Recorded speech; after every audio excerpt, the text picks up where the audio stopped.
श्याम सुंदर से मिलने के लिए श्री राधा रानी कुरुक्षेत्र गई। सामने श्याम सुंदर अपना सर झुकाए, मुकुट झुकाए बैठे थे।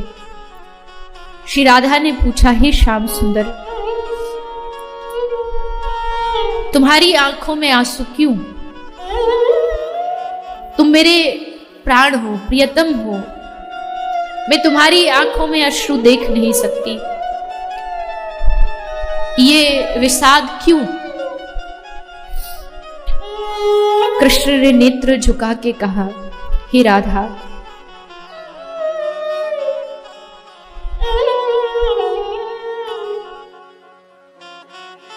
मैं तेरा अपराधी हूं। लोग भले मेरे यश का गुणगान करें, लोग भले कहे कृष्ण ये है, कृष्ण वो है, लेकिन मैं कृष्ण जानता हूं, मैंने अपराध किया, मैंने भूल की, और वो भूल थी तुम निष्ठुर, तुम प्रेमी ब्रजवासियों को छोड़ करके, निष्ठुर हृदय बना करके मैं ब्रज से आ गया, भाग करके आ गया। वो भी मैं इसलिए भागा, जब कोई व्यक्ति बहुत ऋण ले ले, कर्जा ले ले, और कर्जा लेने के बाद उसकी चुकाने की हिम्मत ना हो, तो वो वहां से भाग जाता है। मेरे बस का नहीं है। इन ब्रज के लोगों ने मुझे इतना प्रेम दिया कि मुझे लगा कि कृष्ण अब तू इनका ऋण उतार नहीं पाएगा, अब भाग जाए यहां से।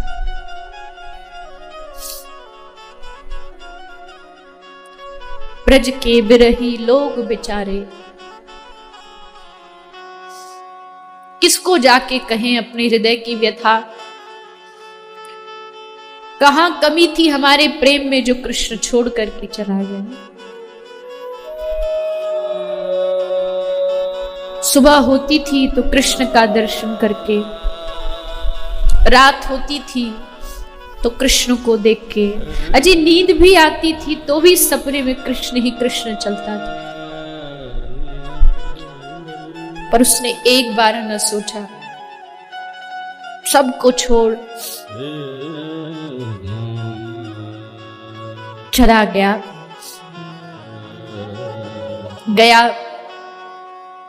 ब्रजवासियों ने भी प्रतीक्षा में अपना जीवन बिता दिया। प्रतीक्षा करते करते करते कभी कभी कृष्ण से शिकायत नहीं की कि तू क्यों छोड़ करके गया। यही तो गोपी प्रेम है। लेकिन आज कृष्ण कह रहे हैं, हे राधा, मैंने अपराध किया, तुझे क्षमा कर दे। राधा रानी कहती है, नहीं, श्याम सुंदर, आप ऐसा मत कहो, हमारे प्रेम को कलंक लग जाएगा अगर हमारे कारण तुम्हारी आंख से एक बूंद आंसू भी गिरे, तो कभी भी हम गोपियां, हम ब्रज के लोग जी नहीं पाएंगे। अभी कम से कम तसल्ली तो रहती है कि हाँ, जहां कृष्ण है सुखी है।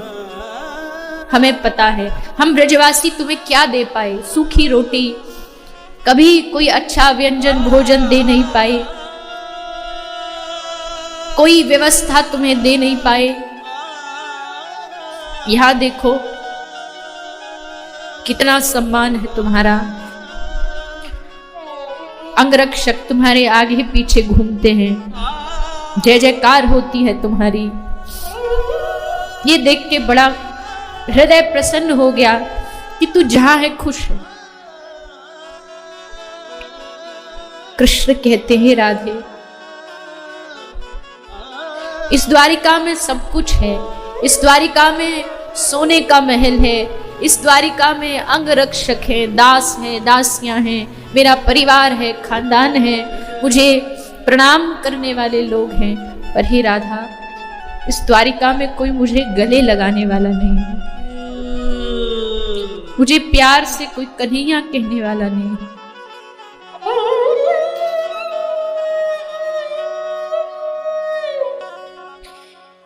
ये पूरा सुख झूठा है, सिर्फ दिखावे का सुख है, इसमें कहीं प्रेम नहीं। बाहर से दिखने में बहुत अच्छा है, लेकिन भीतर से खाली है, क्योंकि जहां प्रेम नहीं वहां क्या रस। और इस कन्हैया ने तो जीवन में बस प्रेम करना सीखा था। तुम ब्रजवासियों ने मुझे प्रेम करना सिखाया, लेकिन हे श्री राधे, तुम कुरुक्षेत्र तक तो आ गई हो, एक कृपा और कर दो, तुम द्वारिका चलो मेरे साथ। उस द्वारिका की धरती को भी पवित्र कर दो, एक बार अपने चरण वहां रखो और उसे पवित्र कर दो। राधा रानी रो पड़ी, नहीं श्याम सुंदर, जब मुझे पता लगा कि मुझे कुरुक्षेत्र जाना है, सारा ब्रज नाच उठा कि हम कन्हैया से मिलेंगे, 100 वर्ष बाद एक बार अपने कृष्ण की एक झलक देखेंगे। लेकिन जानते हो कृष्ण, मैं मन ही मन बहुत दुखी हो गई। मैं अपना दुख कैसे व्यक्त करती ब्रजवासियों को। सब गोपियां कहती, अरे श्री राधे, कितने वर्षों बाद कृष्ण से मिलन हो रहा है और तुम खुश नहीं हो। हर एक प्रेमी का क्या मन होता है कि अपने प्रेमास्पद से, अपने प्रियतम से एक बार मिल ले, एक झलक पा ले। पर जानते हो मैं खुश क्यों नहीं हुई? मैं खुश इसलिए नहीं हुई क्योंकि मुझे पता लगा कि मुझे कुरुक्षेत्र जाना पड़ेगा, और कुरुक्षेत्र जाना पड़ेगा तो मुझे अपना ब्रज छोड़ना पड़ेगा। और हे श्याम सुंदर, तुम जानते हो वो ब्रज जो है ना, वो मेरा हृदय है, मेरा प्राण है। मैं बस यही सोचती रही कि मैं कैसे जा पाऊंगी। और हे श्याम सुंदर देखो, आज तुम भी हो, मैं भी हूं, प्रेम की बातें भी हैं, लेकिन वो सुख नहीं है, वो आनंद नहीं है। जानते हो क्यों? क्योंकि हमारा ब्रज नहीं है, यहाँ पर हमारी ब्रज की धरती नहीं है, इसलिए वो मिलन हो करके भी वो प्रेम नहीं, वो आनंद नहीं। सोच के देखिए, मिल रहे हैं राधा कृष्ण, लेकिन ब्रज की धरती नहीं है तो रस नहीं है। ये इस ब्रज की महिमा। मैं अपना पूरा प्रयास करके जितना सामर्थ्य है, पूरा सामर्थ्य लगा के भी इसकी महिमा गाऊं तो शब्द नहीं मिलेंगे।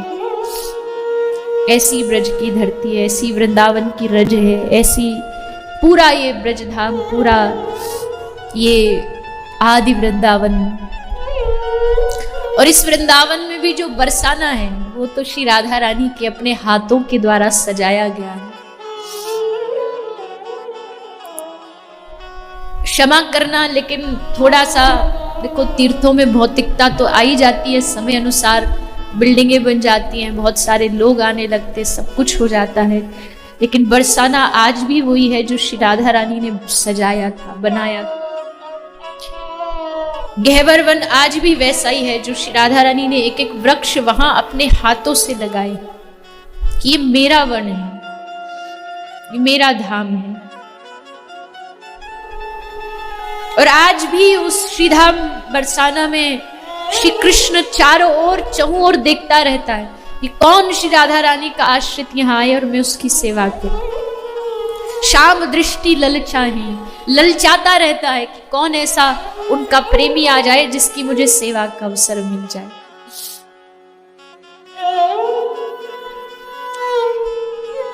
एक बाबा जी बरसाना में रहते थे, श्री जी के महल पर गए, जाकर के श्री राधा रानी का नाम संकीर्तन चल रहा था, तो ऐसे भाव में डूब गए कि पूरा दिन नाचे। शरीर इतना नहीं था पर फिर भी पूरा दिन नाचे। शाम को कुटिया पर गए तो एक बालक आया, उसने आके कहा कि बाबा जी आप खूब नृत्य किए, आज थक गए होगे, तो गुसाई जी ने, मैं गुसाई जी का नौकर हूँ, गुसाई जी ने मुझे भेजा कि जाकर के बाबा के पांव दबाया, बाबा थक गया होगा, तो लाओ आपके चरण दबा देता हूं। उसे चरण दबाए, बाबा की थकान उतरी। अगले दिन बाबा गए, गोसाई जी से कहा, गोसाई जी आपका बहुत बहुत धन्यवाद, आपने अपना चाकर दास भेज दिया अपना बालक कि मेरे चरण दबा दे, तो मेरी थकान उतर गई। गोसाई जी हंसने लगे, काहे का चाकर, काहे का नौकर? अरे बाबा, वो नौकर मेरा नहीं था, वो चाकर मेरा नहीं था, वो चाकर तो स्वयं श्री राधा रानी का चाकर था। वो स्वयं जो श्याम सुंदर राधा रानी का चाकर है, वो आकर के तुम्हारे चरण दबा के चला गया।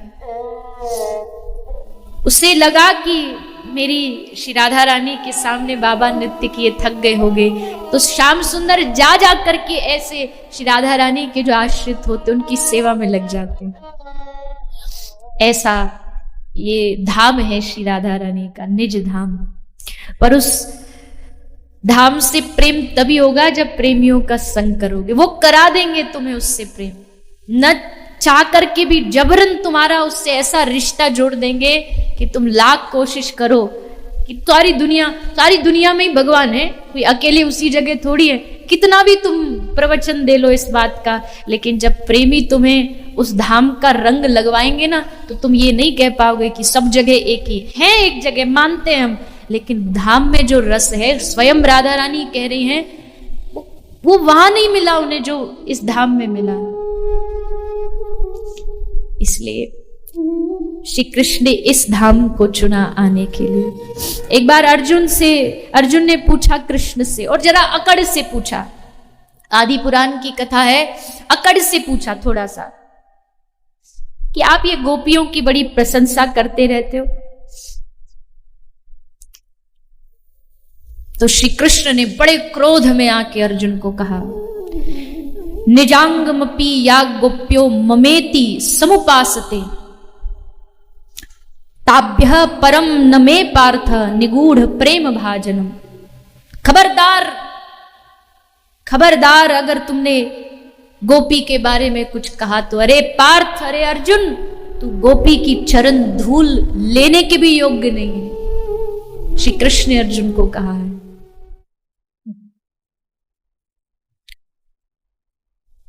अर्जुन भक्त है भगवान का, और भक्त भी नहीं, नर नारायण का जो अवतार है अर्जुन, इसमें कोई दोहराया नहीं। लेकिन कृष्ण कह रहे, खबरदार अगर तूने गोपियों के बारे में बोला तो तू उसका अधिकारी है ही नहीं, तेरा अधिकार नहीं है।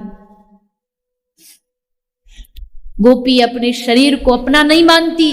वो सुबह स्नान इसलिए नहीं करती कि उनका शरीर सुंदर दिखे या उसमें से सुगंध आए, वो इसलिए शरीर को स्नान कराती है ताकि सुबह उठे और शाम सुंदर हमें देखे, देख करके एकदम प्रसन्न हो जाए कि आहा, गोपी बड़ी सुंदर लग रही है। उनकी प्रसन्नता के लिए करती है। तू क्या गोपी के बारे में बोल रहा है?